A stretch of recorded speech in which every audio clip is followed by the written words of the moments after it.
उत्तर प्रदेश के कानपुर में 2 जुलाई की रात को बिकरू गांव में गैंगस्टर विकास दुबे को पकड़ने गई पुलिस की टीम पर बदमाशों ने हमला कर दिया, जिसमें डीएसपी समेत 8 पुलिसकर्मी शहीद हो गए।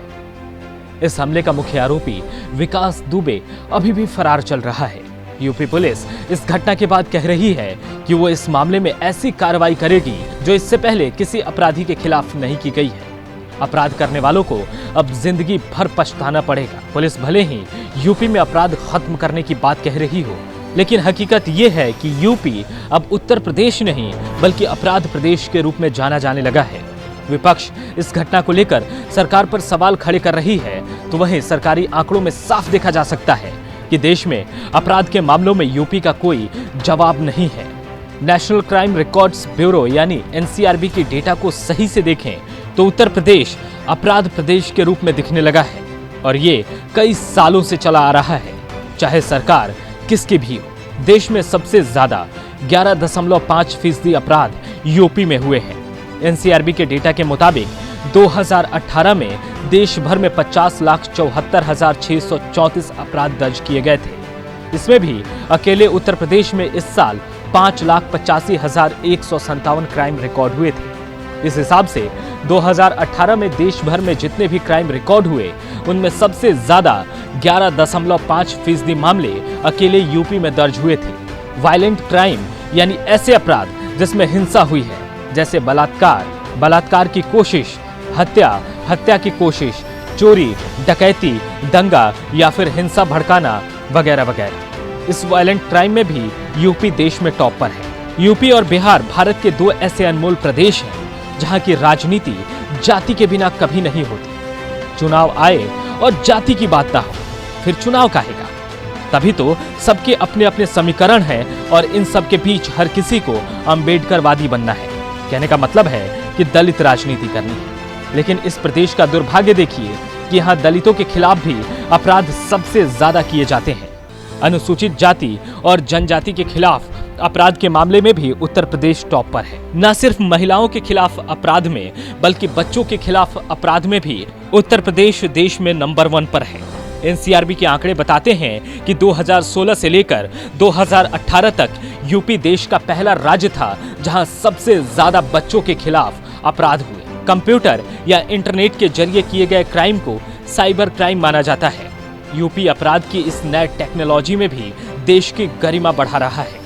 2016 में देश भर में 12,317 साइबर क्राइम के मामले दर्ज हुए थे, जबकि 2018 में 27,248 मामले।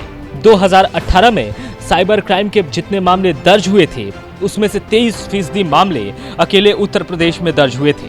2018 में उत्तर प्रदेश में 6,280 मामले साइबर क्राइम के रिकॉर्ड हुए थे। दिलचस्प बात यह है कि यूपी में अपराध तो होते हैं, लेकिन सजा देने के नाम पर यह राज्य फिसड्डी साबित होता आया है। यूपी में जितने अपराधियों का ट्रायल हुआ, उसमें से 6% से भी कम को सजा मिली। एनसीआरबी के डेटा के मुताबिक 2018 में उत्तर प्रदेश की अदालतों में 4,27,175 मामले ट्रायल किए गए थे। इनमें से सिर्फ 24,215 लोगों को ही सजा मिली। इस हिसाब से जितने मामले ट्रायल के लिए आए, उसमें से सिर्फ 5.6% लोगों को ही सजा मिली है। 2017 में 93 और 2018 में 17 पुलिसकर्मियों की जान गई। 2018 में जिन 70 पुलिसकर्मियों की जान गई, उनमें से 20 की जान किसी अपराधी के घर दबिश करने या किसी तरह की डकैती को रोकने की कोशिश में गई है।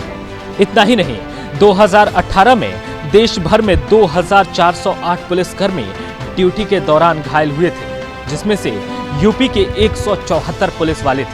मतलब साफ है, पुलिस होती है अपराध रोकने के लिए और अपराधियों को सजा दिलाने के लिए।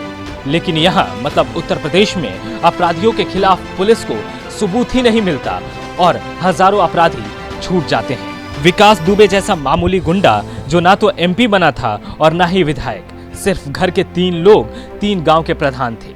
लेकिन जलवा देखिए, सच्चाई ये है कि ऐसे अपराधी विनय तिवारी जैसे पुलिस के मुखबिर के कारण फलते फूलते हैं, और जब इनके कारण सरकार की सांस फूलने लगती है तो ये एक्शन में आ जाते हैं और प्रेस कॉन्फ्रेंस कर कहते हैं, हम यूपी से अपराध का नामो निशान मिटा देंगे।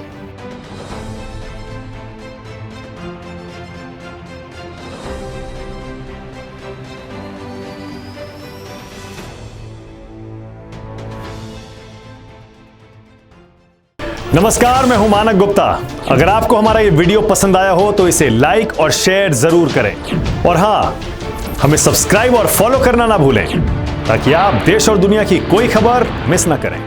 चाहे कोई ब्रेकिंग न्यूज हो या कोरोना वायरस से जुड़ी कोई भी अपडेट, पॉलिटिक्स हो या आपकी जेब से जुड़ी कोई खबर, इलेक्शन की कोई न्यूज हो, कोई कंट्रोवर्सी हो या फिर कोई वायरल वीडियो, सब कुछ मिलेगा न्यूज़ 24 पर। तो जुड़े रहिए हमारे साथ और देखते रहिए न्यूज़ 24।